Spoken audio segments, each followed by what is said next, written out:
గురు శిష్య అన్యోన్య దర్శనం 16. చరణంబులపై వ్రాలిన నరుగని చిరునగవు నవ్వినంతనే మరలన్ కరముల లేవగనెత్తియు శిరమున హస్తంబు నుంచి చింతిల్లకూరా ఈ మాట నిశ్చయమనుకోరా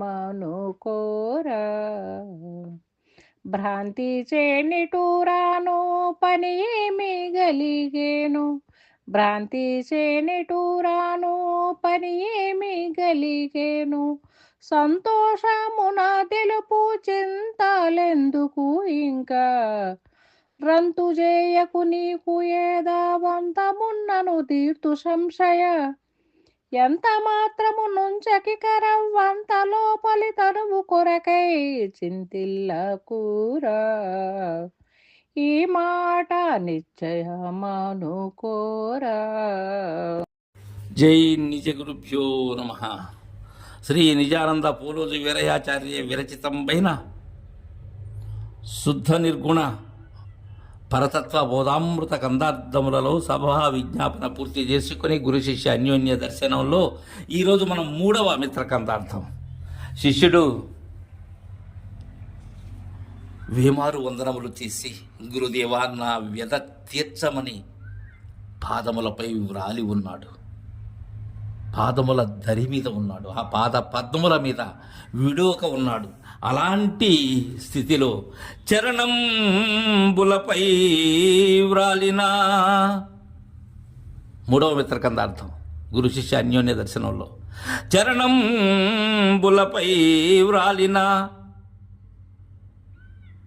నరుగని చిరునగవు నవ్వినంతనే మరల కరముల లేవగ నెత్తియు శిరమున హస్తంబు నుంచి చింతిల్లాకూరా ఈ మాట నిశ్చయమాను కోరా. అభయ ప్రధానం జరుగుతూ ఉన్నది. చరణముల మీద వ్రాలి పడి ఉన్న నరుగని ఆ నరుని చూశాడు. ఇంకా శిష్యుడు కాలేదు కదా, అందువల్ల నరుగని ఆ నరుని చూశాడు. ఎవరు? శివరామ దీక్షిత సిద్ధాంత సాంప్రదాయములో ఉన్న గురు శిష్య న్యాయంగా పూర్ణ బోధాధికార పత్రం పొందినటువంటి ఆ గురు శ్రేష్ఠుడు ఆ నరుని చూశాడు. చిరు నగవు నవ్వు అన్నంతనే మరలన్ చిరు నగవు నవ్వి మందస్మిత వదనంతో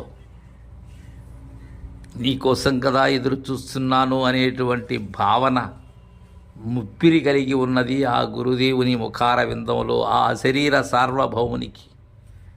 అలాంటి స్థితిలో చిరు నగవు నవ్వి వెంటనే మరలన్ కరముల లేవగనెత్తియు ఆ శిష్యుని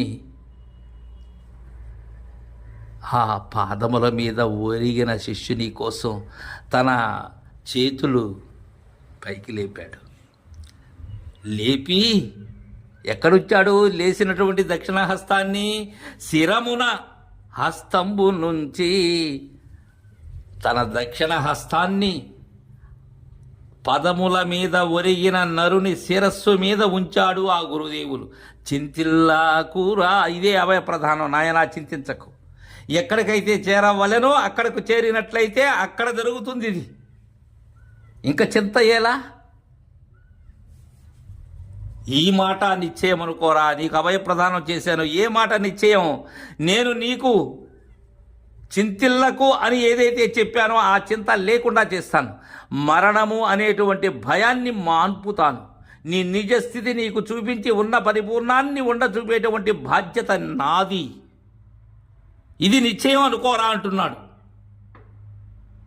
భ్రాంతి చేనిటు రాను పని ఏమి గలిగేనో, భ్రాంతి చేనిటు రాను పని ఏమి గలిగేనో, సంతోషము నా తెలుపు చింతలెందుకు ఇంకా. ఏ భ్రాంతితో ఇక్కడికి వచ్చావు? ఎందుకు వచ్చావు? మనం గురుదరి చేరినప్పుడు సమర్థులైనటువంటి గురువులైతే మొట్టమొదట శిష్యుని అడిగేటువంటిది ఇదే. ఏ కారణంగా వచ్చావు? దేనికోసం వచ్చావు నా దరికి? ఏం కావాలి నీకు?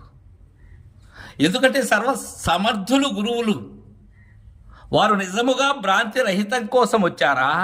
భ్రమ సంబంధమైనటువంటి బోధల కోసం వచ్చారా? ఇంకేదైనా మంత్రతంత్రములు నేర్చుకునేందుకు వచ్చారా? లేక అణివాది అష్టసిద్ధులు వశం చేసుకునేందుకు వచ్చారా? లేక చతుషష్ఠి కళలను తెలుసుకునేందుకు వచ్చారా? లేక పురాణముల మీద మక్కువతో ఆ పురాణాలు అందుకునేందుకు వచ్చారా? ఇవన్నీ జ్ఞాన మార్గములకు సంబంధించినటువంటివి. కావుననే అడుగుతున్నాడు, భ్రాంతిచే ఇటు వచ్చేదానికి పనేమి కలిగింది నీకు? సంతోషముగా తెలుపు. ఏదైనా సరే నీ మనసులో ఉన్నది దాచక తెలుపు. గురు సన్నిధికి ఎందుకు చేరావు నువ్వు? ఇది అడగాలి అందరూ కూడా. చింతలు ఎందుకు? ఇంకెందుకు చింతలు? ఎందుకంటే చేరవలసిన దగ్గరికి చేరినప్పుడు మళ్ళీ మనకు చింత ఎందుకు వస్తుంది?